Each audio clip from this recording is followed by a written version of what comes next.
Sa isang maliit at tahimik na baryo sa baybayin ng dagat, may isang binatang mangingisda na nagngangalang Talon.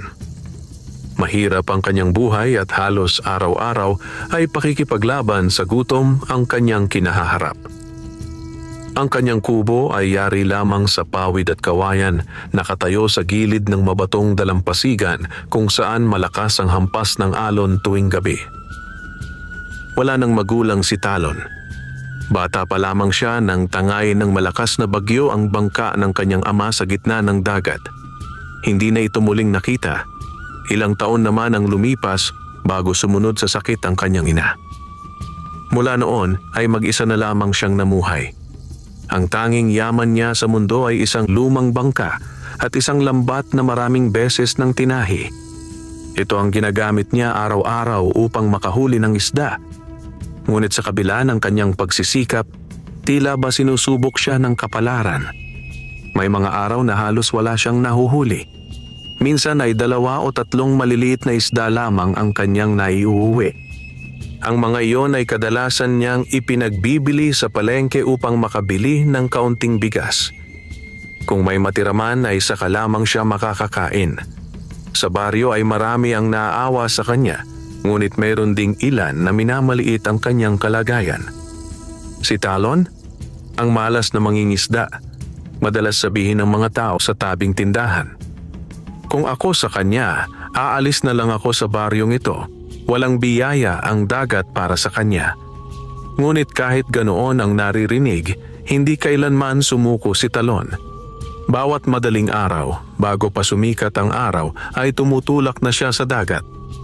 Tahimik niyang sinasagwan ng kanyang maliit na bangka, habang ang langit ay kulay abo pa lamang. Ang dagat ang kanyang kaibigan. Ang hangin ang kanyang kasama. At ang pag-asa ang tanging nagbibigay sa kanya ng lakas. Isang gabi, matapos ang isang buong araw na halos walang huli, nakaupo si Talon sa dalampasigan. Nakatingin siya sa malawak na dagat habang ang buwan ay nagliliwanag sa ibabaw ng tubig. Mahina ang hampas ng alon at tila ba may kakaibang katahimikan ang gabi. Bakit kaya ganoon? Bulong niya sa sarili. Bakit ang ibang mangingisda ay napakaraming nahuhuli samantalang ako ay halos wala? Hinawakan niya ang kanyang lambat at napabuntong hininga. Siguro talagang malas lang ako. Ngunit hindi niya alam na sa mismong gabing iyon ay may nakatingin sa kanya mula sa kailaliman ng dagat. Sa ilalim ng malinaw na tubig, may isang nilalang na matagal nang nagmamasid sa kanya. Isang sirena. Ang kanyang buhok ay mahaba at kumikislap sa ilalim ng liwanag ng buwan na tumatagos sa tubig. Ang kanyang buntot ay kulay pilak na tila yari sa mga alon ng dagat. Ang kanyang mga mata ay puno ng kakaibang lungkot at hiwaga. Matagal na niyang napapansin si Talon. Tuwing madaling araw, tuwing tanghali at tuwing papalubog ang araw, lagi niyang nakikita ang binata na nagsisikap sa dagat kahit na halos wala itong nahuhuli. Hindi tulad ng ibang mangingisda na gumagamit ng malalaking lambat at sakim sa paghuli ng isda. Si Talon ay tahimik lamang. Hindi siya sumisira ng mga bahura. Hindi siya pumapatay ng maliliit na isda. Kung minsan pa nga ay ibinabalik niya sa dagat ang mga huli niyang napakaliit pa. Sa mahabang panahon ng pagmamasid, nakilala na ng sirena ang puso ng binata. At sa gabing iyon ay tila may nagbago sa kanyang damdamin. Dahan-dahan siyang umangat mula sa kailaliman ng dagat. Lumapit siya sa mababaw na bahagi kung saan nakaupo si Talon sa bato. Tahimik ang paligid. Ang hangin ay malamig. Ang buwan ay maliwanag. Habang nakatingin si Talon sa dagat, bigla niyang napansin ang kakaibang galaw ng tubig. May tila kumikislap sa ibabaw nito. Napatayo siya. Ano yon? Bulong niya. Unti-unting lumapit ang liwanag sa dalampasigan, hanggang sa bigla itong lumitaw mula sa tubig. Napaatras si Talon sa kanyang kinatatayuan, sapagkat sa harap niya ay isang nilalang na hindi pa niya kailanman nakita. Isang babae na kalahati ay tao at kalahati ay isda. Ang kanyang buhok ay kumikislap sa ilalim ng liwanag ng buwan. Ang kanyang balat ay tila gawa sa perlas. Ang kanyang buntot ay kumikislap na parang pilak na hinahampas ng alon. Isang sirena. Napatitig si Talon sa kanya, hindi makapaniwala sa kanyang nakikita. Ako ba ay nananaginip? Bulong niya. Ngunit ngumiti ang sirena. At sa unang pagkakataon ay nagsalita ito sa malambing na tinig. Huwag kang matakot, Talon. Lalong nanlaki ang mga mata ng binata. Kilala mo, ako? Tumango ang sirena. Matagal na kitang pinagmamasdan. Hindi makapagsalita si Talon. Hindi niya alam kung tatakbo ba siya o mananatili. Ngunit may kakaibang kapayapaan sa presensya ng nilalang sa harap niya. Hindi ito nakakatakot. Sa halip ay tila ba may dalang hiwaga at kabutihan ang kanyang pagdating. Lumapit pa ng kaunti ang sirena sa mababaw na tubig. Alam kong mabuti ang iyong puso, sabi nito. Kahit mahirap ang iyong buhay, hindi ka naging sakim sa dagat. Tahimik lamang si Talon habang nakikinig. Maraming mangingisda ang sumisira sa tahanan ng mga nilalang sa dagat. Ngunit ikaw, iginagalang mo ang dagat. Huminga ng malalim ang sirena. Kaya nais kitang tulungan. Napakunot ang noo ni Talon. Tulungan? Tumango ang sirena. May kapangyarihan akong magbigay ng biyaya sa taong may mabuting puso. Lalong naguluhan ang binata. Biyaya? Ngumiti ang sirena habang ang alon ay dahan-dahang humahampas sa kanyang buntot. Simula bukas, Talon, hindi ka na magiging isang mahirap na mangingisda. Napatingin si Talon sa kanya. Hindi niya alam kung dapat ba siyang maniwala. Ngunit sa sandaling iyon ay may kakaibang liwanag na sumilay sa dagat. Ang mga alon ay tila kumikislap sa paligid ng sirena. At sa loob ng kanyang dibdib ay unti-unting sumibol ang isang damdaming matagal na niyang hinahanap. Pag-asa. Hindi niya alam na ang gabing iyon ang magsisimula ng isang himalang magbabago sa kanyang buhay magpakailanman. At hindi rin niya alam na ang mahiwagang sirenang nasa harap niya ay may lihim. Isang lihim na magdudugtong sa kanilang kapalaran. Sa kailaliman ng dagat at sa mundo ng mga tao. At sa pagsikat ng araw kinabukasan, magsisimula ang kwento ng mangingisdang si Talon na pinayaman ng isang sirenang kayang maging tao. Madilim pa ang langit nang magising si Talon kinabukasan. Ang malamig na hangin mula sa dagat ay pumapasok sa kanyang maliit na kubo habang ang mga alon ay marahang humahampas sa dalampasigan. Sandali siyang nakahiga habang nakatitig sa bubong na pawid. Ang kanyang isip ay puno ng tanong. Totoo ba ang lahat ng nangyari kagabi? O isa lamang itong panaginip na dulot ng kanyang pagod at gutom? Dahan-dahan siyang bumangon mula sa kanyang higaan. Lumabas siya ng kubo at tumingin sa dagat. Ang silangan ay bahagya ng namumula. Hudyat ng nalalapit na pagsikat ng araw. Tahimik ang paligid. Ang kanyang bangka ay naroon pa rin sa dalampasigan. Ang kanyang lambat ay nakasabit sa gilid ng kubo. Walang bakas ng anumang hiwaga. Napakamot si Talon sa ulo. Siguro, panaginip lang talaga iyon. Mahina niyang bulong. Ngunit kahit ganoon ang iniisip niya, may kakaibang pakiramdam sa kanyang dibdib. Para bang may nagbago sa hangin ng umagang iyon. Kinuha niya ang kanyang lambat at itinulak ang bangka papunta sa tubig. Katulad ng kanyang nakagawian, nagsagwan siya papunta sa bahaging madalas niyang pangisdaan. Ang dagat ay kalmado at ang hangin ay banayad. Unti-unting sumikat ang araw, pinapakulay ginto ang ibabaw ng tubig. Huminga ng malalim si Talon. Sige na nga, sabi niya sa sarili. Subukan na lang ulit. Inihagis niya ang lambat sa tubig. Tahimik siyang naghintay. Karaniwan ay matagal bago niya maramdaman ang anumang galaw sa lambat. Minsan pa nga ay wala talaga. Ngunit ilang sandali lamang ang lumipas nang bigla niyang maramdaman ang kakaibang bigat. Napakunot ang noo niya. Ano ito? Hinila niya ang lambat. Lalong bumigat. Napanganga siya. Hala, parang napakarami nito. Pinilit niyang hilahin ang lambat papasok sa bangka. Nang tuluyan niya itong maiangat mula sa tubig, ay halos hindi siya makapaniwala sa kanyang nakita. Puno ng isda ang lambat. Malalaki at sariwang isda na kumikislap sa ilalim ng sikat ng araw. May mga talakitok, maya-maya, at mga lapu-lapu na bihira niyang mahuli noon.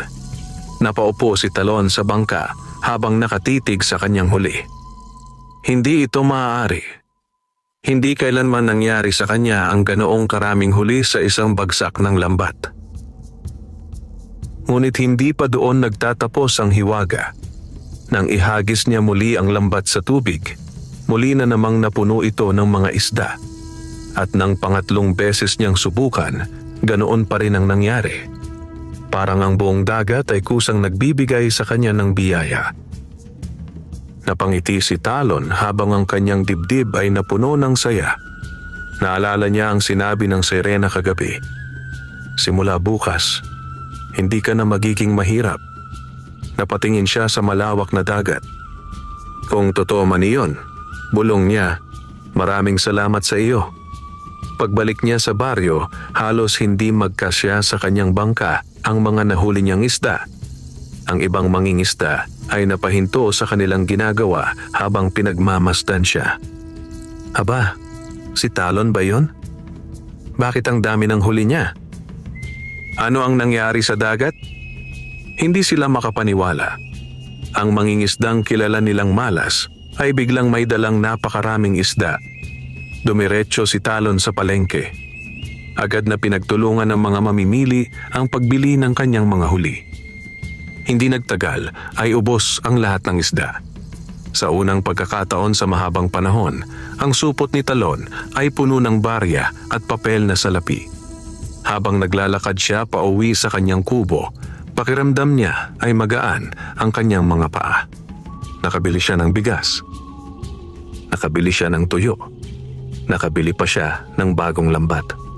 Pagdating sa kubo, umupo siya sa may dalampasigan habang pinagmamasdan ang papalubog na araw. Hindi pa rin siya makapaniwala sa mga nangyari. Ngunit habang lumalalim ang gabi, muling bumalik ang katahimikan ng dagat. Ang buwan ay muling sumikat. At tulad ng nangyari kagabi, may kakaibang liwanag na lumitaw sa ibabaw ng tubig. Napangiti si Talon. Alam kong nandyan ka. Unti-unting lumitaw mula sa dagat ang sirena. Ang kanyang buhok ay kumikislap sa liwanag ng buwan habang ang kanyang pilak na buntot ay marahang gumagalaw sa tubig. Lumapit siya sa dalampasigan. Kumusta ang iyong pangingisda, Talon? Malambing niyang tanong. Ngumiti ang binata. Hindi ko alam kung paano ka pasasalamatan. Tumawa ng mahina ang sirena. Ang dagat ay nagbibigay lamang sa mga taong marunong gumalang dito. Umupo si Talon sa bato malapit sa tubig. Bakit mo ako tinulungan? Sandaling natahimik ang sirena habang nakatingin sa malawak na dagat. Dahil bihira akong makakita ng taong may pusong tulad ng sa iyo. Napatingin siya kay Talon. At dahil matagal na kitang pinagmamasdan, bahagyang namula ang muka ng binata. Ngunit may isang tanong na bumabagabag sa kanyang isip. Pwede ba kitang tanungin? Tumango ang sirena. Bakit ka nakakalabas sa tubig? Hindi ba dapat sa dagat ka lamang? Ngumiti ang sirena, ngunit may kakaibang hiwaga sa kanyang mga mata. May isang lihim ang aking lahi. Lumapit pa siya sa mababaw na bahagi ng tubig. At balang araw, ipapakita ko iyon sa iyo. Hindi pa alam ni Talon na ang lihim na iyon ay magbabago hindi lamang sa kanyang buhay, kundi pati sa kanyang puso. Sapagkat ang sirenang nagbibigay sa kanya ng biyaya ay may kakayahang gawin ang isang bagay na hindi niya kailanman inakala, ang maging isang ganap na tao. Lumipas ang ilang araw na patuloy na pinagpala ang pangingisda ni Talon. Tuwing madaling araw, kapag inihahagis niya ang kanyang lambat sa dagat, tila kusang lumalapit ang mga isda sa kanyang lambat. Hindi na siya umuuwi na walang dala. Unti-unting nagbago ang kanyang buhay. Nakakabili na siya ng sapat na pagkain. Napalitan niya ang sirang bahagi ng kanyang kubo. Nakabili rin siya ng mas matibay na sagwan para sa kanyang bangka. Ngunit sa kabila ng mga pagbabagong iyon, nanatili pa rin siyang mapagpakumbaba. Hindi niya ipinagyayabang ang kanyang biyaya. Sa halip, kung minsan ay nagbibigay pa siya ng libreng isda sa mga matatanda sa baryo na wala ng kakayahang mangisda. Dahil dito, unti-unting nagbago ang tingin ng mga tao sa kanya. Hindi na malas si Talon, sabi ng isang matandang mangingisda. Talagang pinagpala siya ng dagat. Ngunit may mga taong nagsimulang magtaka. Ano kaya ang sikreto niya? Bulong ng ilan. Araw-araw na lang siyang maraming huli. Hindi alam ng baryo na sa bawat gabi, may lihim na nagaganap sa dalampasigan. Tuwing sumisikat ang buwan, pumupunta si Talon sa malaking batong malapit sa dagat. Ang parehong lugar kung saan niya unang nakita ang sirena. At halos gabi-gabi ay lumilitaw ito mula sa tubig. Sa mga sandaling iyon ay nagkukwento sila sa isa't isa. Tungkol sa dagat, tungkol sa buhay, tungkol sa mga pangarap. Unti-unting nasanay si Talon sa presensya ng sirena. Ang hiwaga na dati niyang kinatatakutan ay naging isang bagay na kanyang inaabangan. Isang gabi, habang maliwanag ang buwan at tahimik ang dagat, muling nagkita ang dalawa.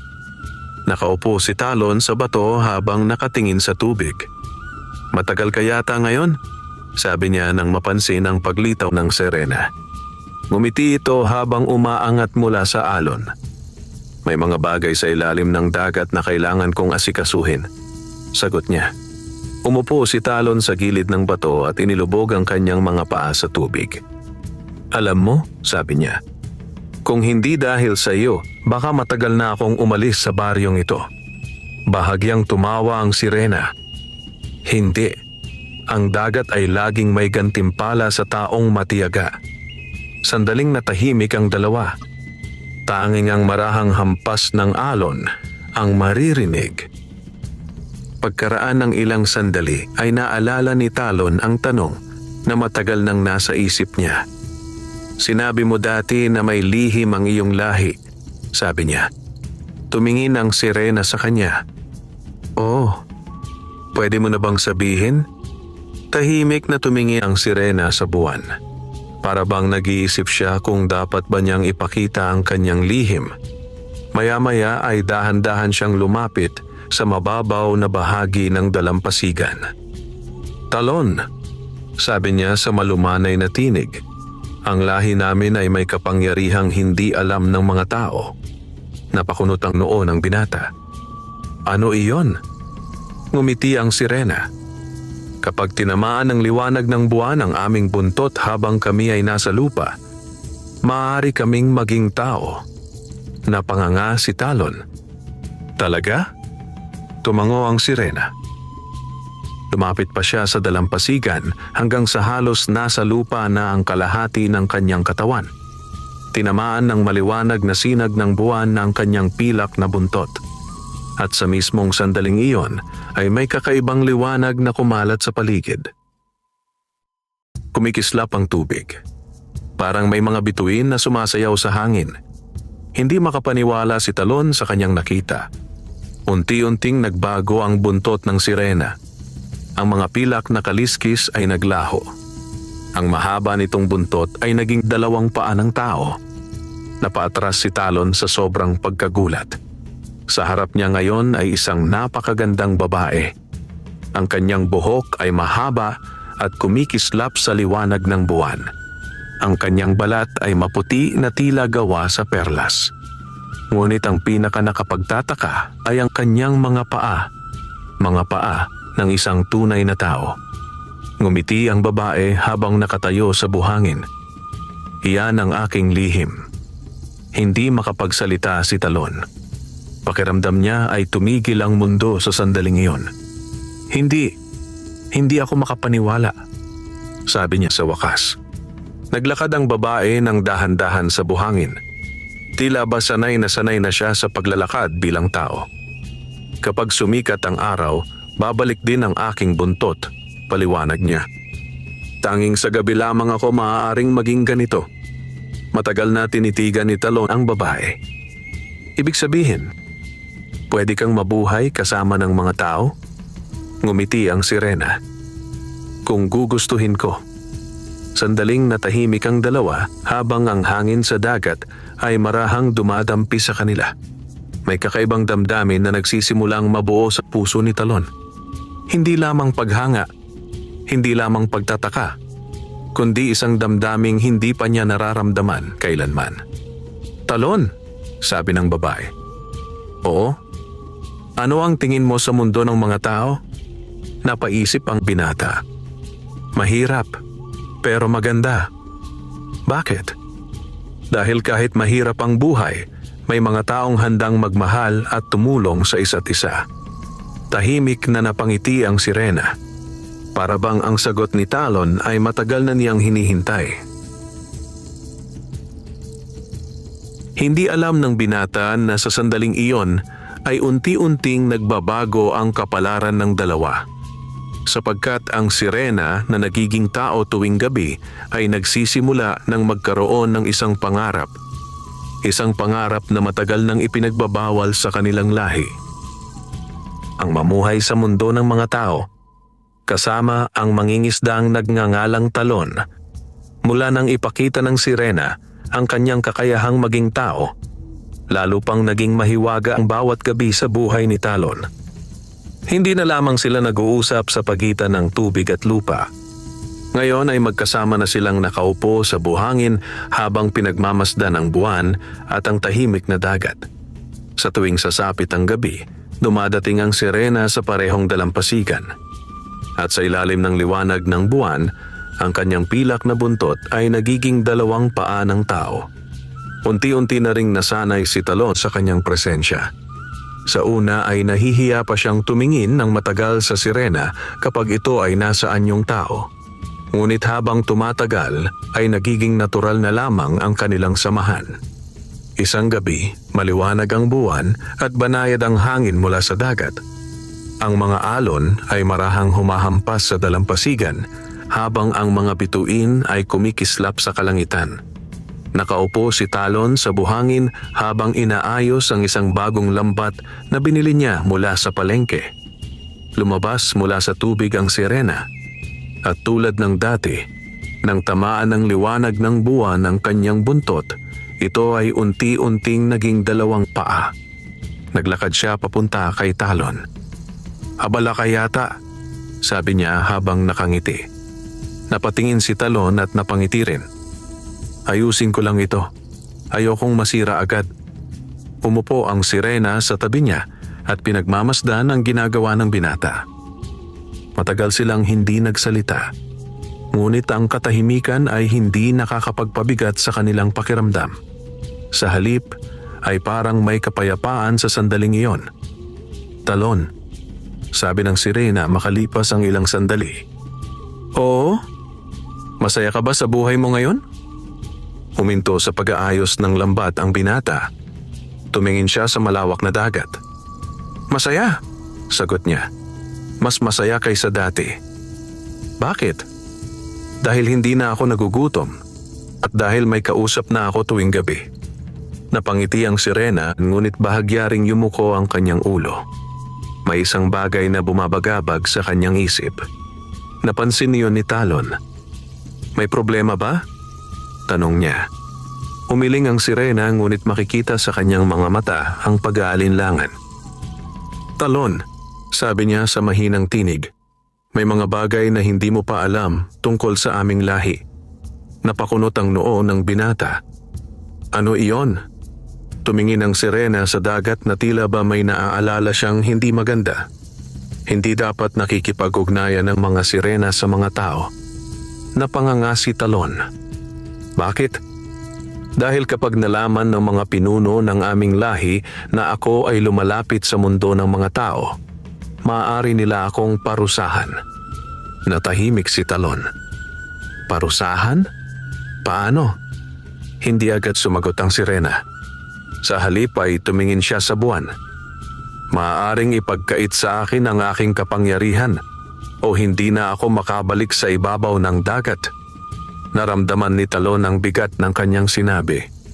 Hindi niya akalaing may panganib pala ang kanilang pagkikita. Kung ganoon, sabi niya, baka mas mabuting huwag ka nang pumunta rito. Ngunit agad na umiling ang sirena. Huli na. Nagulat si Talon. Bakit? Tumingin ang sirena sa kanya. Ang kanyang mga mata ay puno ng kakaibang damdamin. Dahil gusto kitang makita. Sandaling natigilan ang binata. Hindi niya inaasahan ang mga salitang iyon. Matagal na kitang pinagmamasdan bago pa tayo nag-usap. Patuloy ng sirena. At ngayon, ayoko nang mawala ang mga gabing ito. Tahimik na napangiti si Talon. Sa unang pagkakataon sa kanyang buhay, may isang nilalang na naghahanap sa kanyang presensya. Hindi dahil sa pera. Hindi dahil sa pakinabang, kundi dahil lamang sa kung sino siya. Habang nag-uusap sila, hindi nila napansin na may isang tao sa malayong bahagi ng dalampasigan. Isang lalaking mangingisda na papauwi na sana mula sa dagat. Napahinto ito nang makita ang dalawang anino sa liwanag ng buwan. Si Talon iyon, bulong niya. Ngunit ang higit na ikinagulat niya ay ang babaeng kasama nito. Isang napakagandang babae na hindi pa niya kailanman nakita sa baryo. Nagkubli siya sa likod ng isang malaking bato habang nagmamasid. Hindi niya marinig ang kanilang usapan, ngunit malinaw niyang nakita ang babae na tila nanggaling sa dagat. Napakunot ang noo ng lalaki. Anong klasing babae iyon? Hindi pa niya alam na ang kanyang nakita ay isang lihim na hindi dapat matuklasan ng mga tao. At sa oras na kumalat ang balitang iyon sa baryo, maaaring magsimula ang mga pangyayaring maglalagay sa panganib sa sirena at kay Talon. Habang sa dalampasigan ay patuloy na nagkukwentuhan ng dalawa, hindi nila alam na may mga matang nakamasid sa kanila mula sa dilim. At ang lihim na kanilang iningatan ay unti-unti nang papalapit sa sandaling mabubunyag. Kinabukasan, maagang gumising si Talon tulad ng kanyang nakasanayan. Ang malamig na hangin mula sa dagat ay dumadampi sa kanyang mukha habang itinutulak niya ang kanyang bangka papunta sa tubig. Tahimik ang umaga. Ang langit ay kulay abo pa lamang at ang araw ay hindi pa sumisikat. Tulad ng mga nakaraang araw, puno ng pag-asa ang kanyang dibdib habang nagsasagwan siya papunta sa gitna ng dagat. Muli niyang inihagis ang lambat. At gaya ng inaasahan, hindi nagtagal ay naramdaman niya ang bigat nito. Napangiti siya. Muli na namang napuno ng isda ang kanyang lambat. Malalaki at sariwang isda ang kumikislap sa ilalim na sinag ng sumisikat na araw. Hindi na siya nagulat sa himalang iyon, ngunit bawat araw ay pinasasalamatan pa rin niya ang dagat. Pagbalik niya sa baryo, tulad ng dati ay puno ang kanyang bangka ng huli. Ngunit sa araw na iyon ay may kakaibang pakiramdam siyang napansin. Ang mga tao sa baryo ay tila may pinag-uusapan. Habang inilalabas niya ang kanyang mga isda sa bangka, napansin niyang may ilang mangingisda na nakatingin sa kanya. May mga bulungan. May mga matang nagmamasid. Hindi niya alam kung bakit. Habang papunta siya sa palengke upang ibenta ang kanyang mga huli, may dalawang lalaki na nag-uusap sa tabi ng tindahan. Ako mismo ang nakakita kagabi, sabi ng isa. Sigurado ka ba? Tanong ng kasama nito. Hindi ako nagbibiro. May babaeng kasama si Talon sa dalampasigan. Napatigil sa paglalakad si Talon nang marinig ang kanyang pangalan. Patuloy ang usapan ng dalawang lalaki. Hindi ko pa nakita ang babaeng iyon sa baryo. Napakaganda raw. Baka naman may nililigawan na si Talon. Tahimik na naglakad si Talon papunta sa palengke habang ang kanyang isip ay nagsisimulang mag-alala. Ibig sabihin, may nakakita pala sa kanila kagabi. Matapos niyang maibenta ang kanyang mga isda, agad siyang umuwi sa kanyang kubo. Hindi niya alam kung ano ang mangyayari kung malaman ng buong baryo ang tungkol sa sirena. Umupo siya sa dalampasigan habang iniisip ang mga narinig niya. Ang alon ay marahang humahampas sa buhangin. Ang hangin ay malamig. Ngunit sa kanyang dibdib ay may bahagyang kaba. Hindi dapat nilang malaman, bulong niya sa sarili. Lumipas ang maghapon na puno ng pag-aalala si Talon. At nang sumapit ang gabi, tulad ng nakasanayan ay nagpunta siya sa malaking bato sa dalampasigan. Maliwanag ang buwan. Tahimik ang dagat. Ilang sandali siyang naghintay. Pagkaraan ng ilang minuto ay may kumislap na liwanag sa tubig. Unti-unting lumitaw ang sirena mula sa dagat. Nang tamaan ng liwanag ng buwan ang kanyang buntot, muli itong naging dalawang paa. Naglakad siya papunta kay Talon. Ngunit agad niyang napansin ang kakaibang ekspresyon sa mukha ng binata. May problema ba? Tanong niya. Huminga ng malalim si Talon. May nakakita sa atin kagabi. Nanlaki ang mga mata ng sirena. Sino? Isang mangingisda sa baryo. Natahimik ang sirena. Ang hangin sa dagat ay tila biglang lumamig.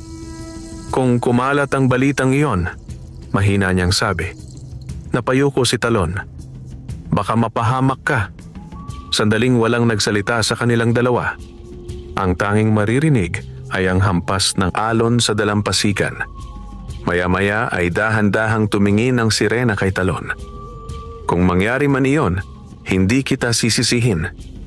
Nagulat ang binata. Bakit? Dahil ako ang lumapit sa mundo ng mga tao. Umiling si Talon. Hindi kita pababayaan. Tumingin siya sa dagat. Kung kailangan nating itago ang lihim na ito, gagawin natin. Ngumiti ng bahagya ang sirena. Ngunit sa likod ng kanyang ngiti ay may pangamba. Hindi lamang dahil sa mga tao sa baryo, kundi dahil sa isang bagay na mas mapanganib. Sa kailaliman ng dagat, may mga nilalang na nagsisimula nang mapansin ang kanyang pagkawala tuwing gabi. At kapag nalaman ng mga pinuno ng mga sirena ang kanyang ginagawa, maaaring hindi na siya muling makabalik sa dalampasigan. Habang nakatayo ang dalawa sa ilalim ng liwanag ng buwan, hindi nila alam na ang lihim na nagbuklod sa kanila ay unti-unti nang nagiging dahilan ng panganib. At sa baryo, may mga taong nagsisimula ng maghinala na may kakaibang hiwaga sa buhay ng mangingisdang si Talon. Lumipas ang mga araw na patuloy ang pagbulong ng mga tao sa baryo. Kahit hindi pa malinaw sa lahat ang katotohanan, marami na ang nagsimulang mag-usisa tungkol sa kakaibang swerte ni Talon. May ilan na nagsasabing pinagpala siya ng dagat. May ilan namang nagsasabing may lihim siyang tinatago. Ngunit sa kabila ng mga usap-usapan, nanatiling tahimik si Talon. Patuloy siyang nangingisda tuwing madaling araw at bumabalik sa dalampasigan tuwing gabi upang hintayin ang pagdating ng sirena. Gayunman, habang lumilipas ang panahon, hindi lamang sa baryo nagkakaroon ng mga mata na nagmamasid sa kanya. Sa kailaliman ng dagat, sa lugar kung saan hindi naaabot ng liwanag ng araw, may mga nilalang na nagsimulang magtaka. Sa isang malawak na kuweba sa ilalim ng dagat, nagtipo ng ilang sirena. Ang kanilang mga buntot ay kumikislap sa malamlam na liwanag ng mga kabibe at perlas na nakadikit sa mga bato ng kuweba. Sa gitna nila ay isang matandang sirena na may mahabang buhok na kulay pilak. Siya ang isa sa mga pinuno ng kanilang lahi. Tila may nawawala sa ating mga anak ng dagat tuwing gabi, sabi ng matandang sirena sa malalim na tinig. Tahimik ang buong kuweba. Isa sa mga batang sirena ang lumapit. Pinuno, si Liraya po. Ang pangalang iyon ay tumagos sa katahimikan ng kuweba. Si Liraya, ang sirenang madalas pumunta sa dalampasigan upang makita si Talon. Ano ang ginagawa niya? Tanong ng pinuno. Nagalangan ang batang sirena bago sumagot. Umaakyat po siya sa ibabaw ng dagat tuwing gabi. Napakunot ang noo ng pinuno. May kasama ba siya? Sandaling natahimik ang batang sirena. Pagkatapos ay marahan itong tumango. Isang tao. Biglang nagbago ang ekspresyon ng pinuno. Ang ibang sirena sa kuweba ay nagkatinginan. Isang tao? Ulit ng pinuno. Opo. Nagkaroon ng mabigat na katahimikan sa buong kuweba. Sa kanilang lahi, may isang batas na matagal nang sinusunod. Ang mga sirena ay hindi dapat makialam sa mundo ng mga tao. Dahil sa nakaraan, may mga sirena na nasaktan at nilinlang ng mga tao. May mga pagkakataon ding hinuli at ginawang bihag ang ilan sa kanila. Kaya mula noon ay ipinagbawal ang pakikipag-ugnayan sa mga tao. Kung totoo ang balita tungkol kay Liraya, isang malaking paglabag iyon. Bantayan ninyo siya, utos ng pinuno. Opo, pinuno. Habang nagaganap ang usapang iyon sa kailaliman ng dagat, walang kamalay-malay si Talon sa panganib na unti-unting lumalapit. Sa dalampasigan, muli siyang naghihintay sa ilalim ng liwanag ng buwan. Ang hangin ay malamig at ang dagat ay kalmado. Ilang sandali ang lumipas bago kumislap ang tubig sa kanyang harapan. Unti-unting lumitaw si Liraya mula sa dagat. Nang tamaan ng liwanag ng buwan ang kanyang buntot, muli itong naging dalawang paa. Naglakad siya papunta kay Talon. Ngunit may kakaibang lungkot sa kanyang mukha. Napansin iyon ng binata. May nangyari ba? Tanong niya. Huminga ng malalim si Liraya. May nakapansin sa akin sa ilalim ng dagat. Nanlaki ang mga mata ni Talon. Ang lahi mo? Tumango siya. Maaaring nalaman na nila na umaakyat ako sa ibabaw ng dagat. Natahimik si Talon. Anong mangyayari kung malaman nila ang tungkol sa atin? Tumingin si Liraya sa dagat. Maaaring pagbawalan nila akong umakyat sa ibabaw. Mas malala pa roon. Maaari nila akong ipatapon sa kailaliman ng dagat kung saan hindi na ako makakaalis. Napayuko si Talon. Hindi niya akalaing ganoon kalaki ang panganib na hinaharap ni Liraya. Kung ganoon, sabi niya matapos ang ilang sandali, baka dapat na nating itigil ito. Nagulat si Liraya. Hindi ko gustong mapahamak ka dahil sa akin. Ngunit dahan-dahang umiling si Liraya. Hindi ko pinagsisisihan ang pagpunta ko rito. Tumingin siya kay Talon. At hindi ko rin pinagsisisihan na nakilala kita. Ang hangin ay marahang dumampi sa kanilang dalawa habang nakatayo sila sa dalampasigan. Hindi nila alam na sa malayong bahagi ng dagat may dalawang sirena na nakasilip mula sa ilalim ng tubig. Tahimik nilang pinagmamasdan si Liraya at ang mangingisdang kasama nito. Isa sa kanila ay mabilis na lumangoy palayo, patungo sa kailaliman ng dagat, upang ibalita sa kanilang pinuno ang nakita. At sa sandaling makarating ang balitang iyon sa kaharian ng mga sirena, maaaring magsimula ang isang pangyayaring maglalagay sa matinding panganib kay Liraya at sa mangingisdang si Talon. Sa kailaliman ng dagat, sa loob ng isang napakalawak na kuweba na napapalibutan ng mga kumikislap na perlas at makukulay na korales, nagtipo ng mga pinuno ng mga sirena. Ang tubig sa loob ng kuweba ay tila kumikislap sa malamlam na liwanag na nagmumula sa mga kabibe na nakakapit sa mga bato. Sa gitna ng kuweba ay naroon ang matandang pinuno ng kanilang lahi. Ang kanyang buhok ay mahaba at kulay pilak, at ang kanyang buntot ay may malalalim na guhit na tanda ng kanyang katandaan at kapangyarihan. Sa kanyang harapan ay lumapit ang dalawang sirena na nagbabantay kay Liraya. Pinuno, sabi ng isa sa kanila. Nakita namin siya kagabi. Tahimik ang buong kuweba. Ano ang inyong nakita? Tanong ng pinuno. Huminga ng malalim ang batang sirena. Ang balita ay totoo. Umaakyat siya sa ibabaw ng dagat at may kasama siyang tao. Agad na kumalat ang bulungan sa loob ng kuweba. Ang ibang sirena ay nagkatinginan. Ang ilan ay nagpakita ng pagkabahala. Ang iba naman ay nagpakita ng galit. Isang tao? Ulit ng pinuno. Opo, mabigat ang katahimikan na bumalot sa kuweba. Sa loob ng maraming taon, pinagbawalan ng mga sirena na makisalamuha sa mga tao. Ito ay dahil sa mga pangyayaring naganap sa nakaraan, mga sirenang nilinlang, hinuli at ginawang bihag ng mga tao. Ang alaala ng mga pangyayaring iyon ay hindi pa rin nakakalimutan ng kanilang lahi. Dalhin ninyo si Liraya dito, utos ng pinuno. Samantala sa ibabaw ng dagat, walang kamalay-malay si Liraya sa mga nangyayari sa kanilang kaharian. Gabi na naman at muli siyang umahon sa ibabaw ng tubig. Sa dalampasigan ay naghihintay si Talon. Maliwanag ang buwan at ang alon ay tahimik.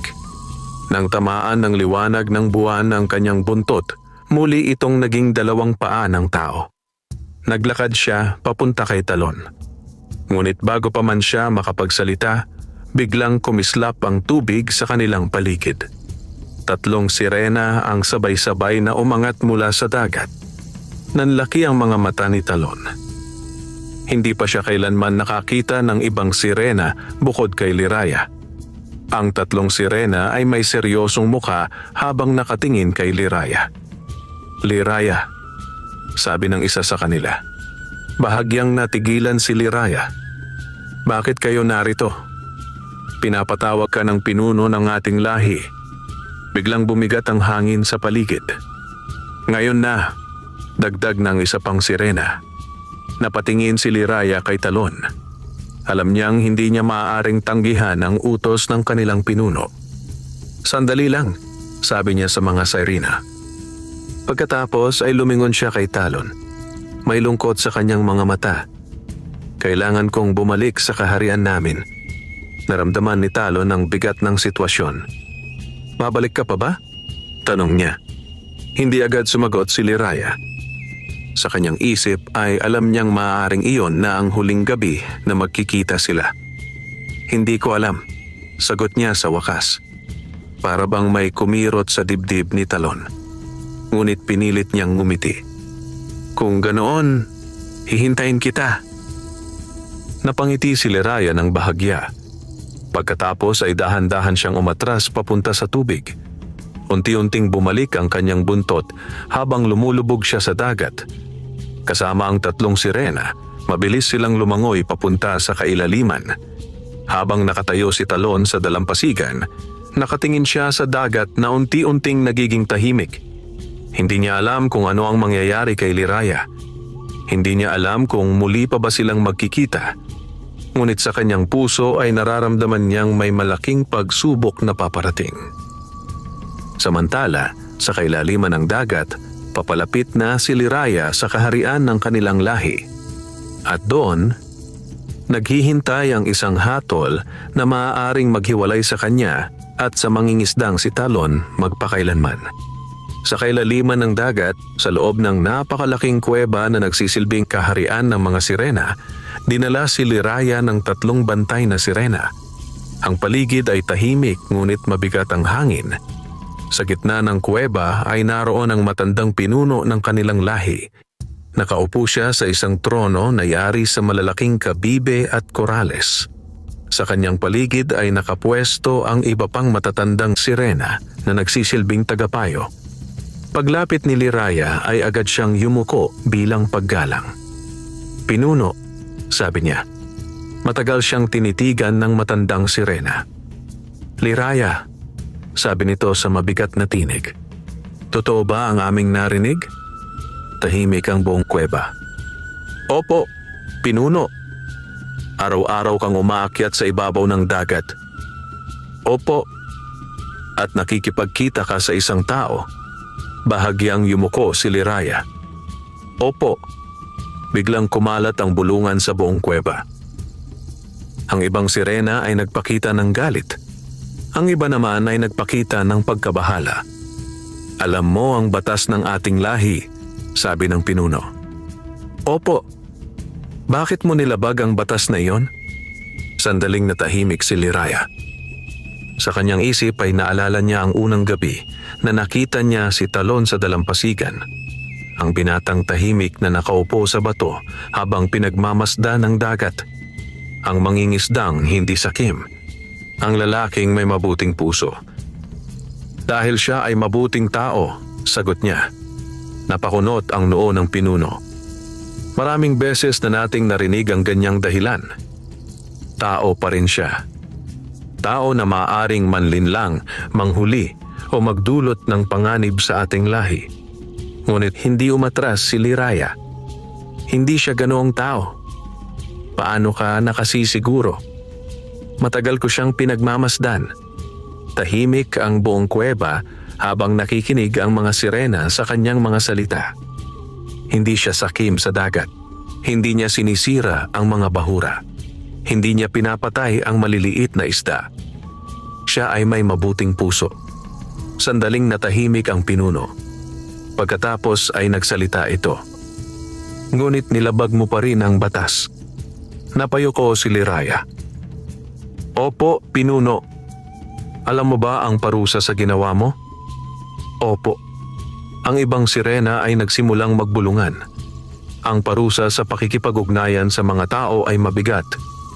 Maaaring hindi ka napahintulutang umakyat sa ibabaw ng dagat. Maaaring hindi mo na makita ang mundong iyon. Nanatiling tahimik si Liraya. Ngunit sa loob ng kanyang puso ay naalala niya ang dalampasigan, ang buwan, at si Talon na naghihintay sa kanya tuwing gabi. Huminga ng malalim ang pinuno. Gayunpaman, sabi nito, bibigyan kita ng isang pagkakataon. Napatingin si Liraya. Isang pagkakataon? Tumango ang pinuno. Kung handa kang kalimutan ang taong iyon at manatili sa ating kaharian, patatawarin ka namin. Nabigla si Liraya. Kalimutan? Si Talon? Oo. Hindi ka na muling aakyat sa ibabaw ng dagat. Hindi mo na siya makikita. Muling bumalot ang katahimikan sa kuweba. Alam ni Liraya na iyon ang pinakamadaling paraan upang makaiwas sa parusa. Kailangan lamang niyang kalimutan ang mangingisdang nakilala niya. Ngunit sa kanyang puso ay alam niyang hindi iyon madali. Sa kanyang isip ay muling sumagi ang alaala ng binata.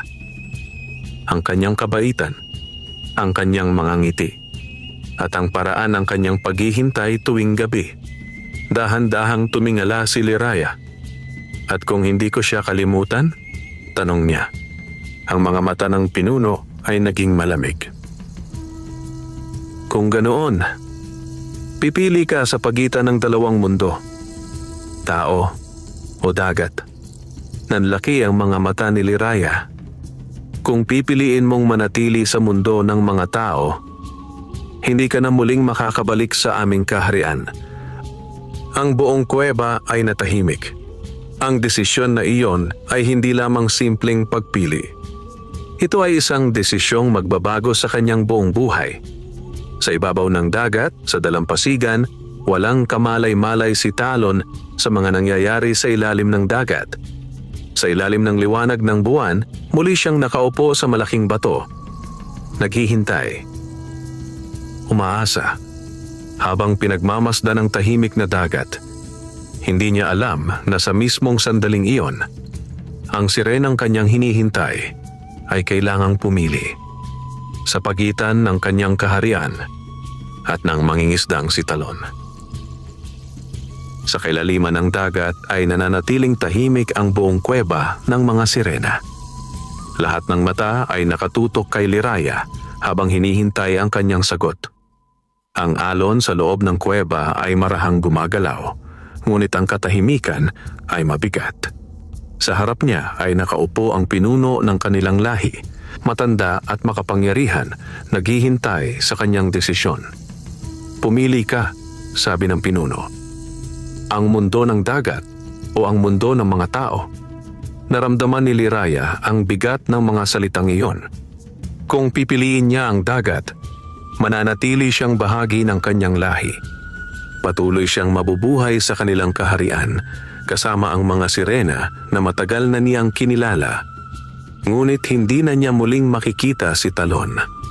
Hindi na niya mararanasan ang malamig na hangin sa dalampasigan. Hindi na niya maririnig ang kanyang mga kwento. Kung pipiliin naman niya ang mundo ng mga tao, mawawala sa kanya ang kanyang tahanan sa dagat. Hindi na siya makakabalik sa kaharian ng mga sirena.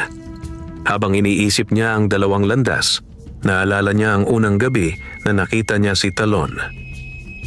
Ang mangingisdang tahimik na nakaupo sa bato. Ang lalaking may pusong mabuti. Ang lalaking hindi sakim sa dagat. Dahan-dahan siyang tumingala.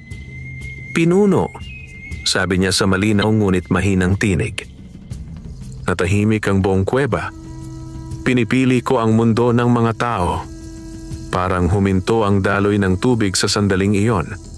Ang ibang sirena ay nagulat. Ang ilan ay nagbulungan. Ang pinuno ay matagal na tinitigan si Liraya. "Sigurado ka ba sa iyong desisyon?" tanong nito. "Opo. Kapag pinili mo ang mundong iyon, hindi ka na magiging sirena." Nanlaki ang mga mata ng ibang sirena. Ngunit hindi umatras si Liraya. "Handa ako." Huminga ng malalim ang pinuno. "Kung ganoon mangyayari ang pagbabago ngayong gabi." Ang mga sirena sa paligid ay umatras ng bahagya. "Kapag sumikat ang araw bukas," patuloy ng pinuno, "magiging ganap kang tao. Ang iyong buntot ay magiging 2 paa magpakailanman. Ngunit kapalit nito, hindi ka na muling makakabalik sa dagat bilang sirena." Natahimik si Liraya. Alam niyang iyon na ang kapalaran na kanyang pinili. "May isa pa," dagdag ng pinuno. Napatingin siya. "Ang kapangyarihang ibinigay mo sa mangingisdang iyon, ang biyaya ng dagat, ay mawawala rin. Kapag ikaw ay naging tao, ang dagat ay hindi na muling magbibigay sa kanya ng himala." Bahagyang napayuko si Liraya. Ngunit hindi nagbago ang kanyang desisyon. "Tinatanggap ko iyon." Tumango ang pinuno. "Kung ganoon, magpaalam ka na sa dagat." Sa ibabaw ng tubig, sa dalampasigan, nakaupo pa rin si Talon sa malaking bato. Matagal na siyang naghihintay. Ang buwan ay nasa gitna na ng kalangitan. Tahimik ang dagat. Napabuntong hininga siya. Siguro, hindi na siya makakabalik. Mahina niya bulong. Ngunit sa mismong sandaling iyon, biglang kumislap ang tubig sa kanyang harapan. Napatingin siya. Unti-unting umahon si Liraya mula sa dagat. Ngunit may kakaibang bagay sa kanyang mukha. May lungkot. May bigat. Ngunit mayroon ding kapayapaan. Nang tamaan ng liwanag ng buwan ang kanyang buntot, muli itong naging 2 paa. Lumakad siya papunta kay Talon. "Akalain ko, hindi ka na babalik," sabi ng binata. Ngumiti si Liraya ng bahagya. "Bumalik ako." "Ano ang nangyari?" Sandaling tumingin si Liraya sa dagat. "Pinapili ako ng aming pinuno." Napakunot ang noo ni Talon. Sa pagitan ng dagat at ng mundo ng mga tao, tahimik na nakinig si Talon. "Alam mo ba kung ano ang pinili ko?" tanong ni Liraya. Hindi agad sumagot ang binata. Sa kanyang dibdib ay may kakaibang kaba. Ang mundo ng mga tao. Nanlaki ang mga mata ni Talon. "Pero, ibig sabihin, hindi na ako makakabalik sa dagat bilang sirena," sagot ni Liraya. Ang hangin sa dalampasigan ay tila huminto. Hindi makapagsalita si Talon. "Bakit mo ginawa iyon?" tanong niya sa wakas. Ngumiti si Liraya. "Dahil sa iyo." At sa malayo, sa silangan, unti-unting nagsisimulang lumiwanag ang langit. Ang araw ay papalapit na sa pagsikat. At sa pagsikat ng araw na iyon, ang sirenang si Liraya ay magiging ganap na tao. Unti-unting namula ang langit sa silangan habang ang araw ay papalapit sa pagsikat. Ang dagat ay tahimik at ang mga alon ay marahang humahampas sa dalampasigan. Nakatayo sina Talon at Liraya sa buhangin. Pareho silang nakatingin sa dagat na minsang naging tahanan ng sirena. Totoo ba ito? Mahina ngunit puno ng pagtatakang tanong ni Talon. Tumango si Liraya. Oo, kapag sumikat ang araw, magiging ganap na akong tao. Hindi makapaniwala si Talon. Iniwan mo ang buong kaharian mo para sa akin. Ngumiti si Liraya. Hindi ko iniwan dahil sa kalungkutan. Pinili ko ito dahil sa aking puso. Tahimik na tumingin si Talon sa kanya. Sa loob ng maraming taon ay mag-isa lamang siyang namuhay. Wala siyang pamilya. Wala siyang karamay sa hirap ng buhay. Ngunit ngayon, sa harap niya ay isang nilalang na piniling iwan ang sariling mundo upang makasama siya. Unti-unting sumilip ang unang sinag ng araw sa ibabaw ng dagat. Sa sandaling iyon ay may kakaibang liwanag na bumalot sa katawan ni Liraya. Parang ang sinag ng araw ay kumikislap sa kanyang balat. Napaatras ng bahagya si Talon sa pagtataka. Unti-unting naglaho ang huling bakas ng hiwaga ng dagat sa kanyang katawan. Ang kanyang mga paa ay naging ganap na paa ng tao. Wala na ang pilak na kaliskis. Wala na ang buntot ng sirena. Si Liraya ay isa ng ganap na tao. Tahimik silang nagkatinginan. Masakit ba? Tanong ni Talon. Umiling si Liraya. Hindi. Huminga siya ng malalim habang ang hangin mula sa dagat ay dumadampi sa kanyang mukha. Ngayon ko lang naramdaman ang ganitong hangin. Napangiti si Talon. Iyan ang hangin ng mundo ng mga tao. Habang nag-uusap sila, napansin ni Talon ang isang bagay. Sa araw na iyon, nang pumalaot siya sa dagat upang mangisda, hindi na ganoon karami ang kanyang nahuli. Ang kanyang lambat ay puno pa rin ng isda, ngunit hindi na katulad ng dati na tila kusang lumalapit ang mga ito sa kanya. Ngunit hindi siya nalungkot. Sa halip ay napangiti lamang siya. Alam niyang ang himalang iyon ay bahagi ng kapangyarihan ni Liraya na ngayon ay nawala na. Ngunit may kapalit itong mas mahalaga. Hindi na siya nag-iisa. Lumipas ang mga araw. Unti-unting nasanay si Liraya sa buhay sa baryo. Sa una ay marami siyang natututunan. Kung paano maglakad ng matagal, kung paano magluto, at kung paano mamuhay tulad ng mga tao. Tinuruan siya ni Talon ng lahat ng kanyang nalalaman. At sa paglipas ng panahon, natanggap din siya ng mga tao sa baryo. Ang babaeng misteryosong nakita ng mga mangingisda noon ay naging bahagi na ng kanilang komunidad. Hindi na siya isang lihim ng dagat. Isang hapon, habang papalubog ang araw, nakaupo sina Talon at Liraya sa malaking bato sa dalampasigan. Ang parehong bato kung saan unang nagkita ang kanilang mga mundo. Namimiss mo ba ang dagat? Tanong ni Talon. Tahimik na tiningnan ni Liraya ang malawak na tubig. Paminsan-minsan, sagot niya. Ngunit hindi ko pinagsisisihan ang aking pinili. Napangiti si Talon. Bakit? Tumingin si Liraya sa kanya. Dahil natagpuan ko ang isang bagay na hindi ko kailanman makikita sa kailaliman ng dagat. Ano iyon? Ngumiti siya.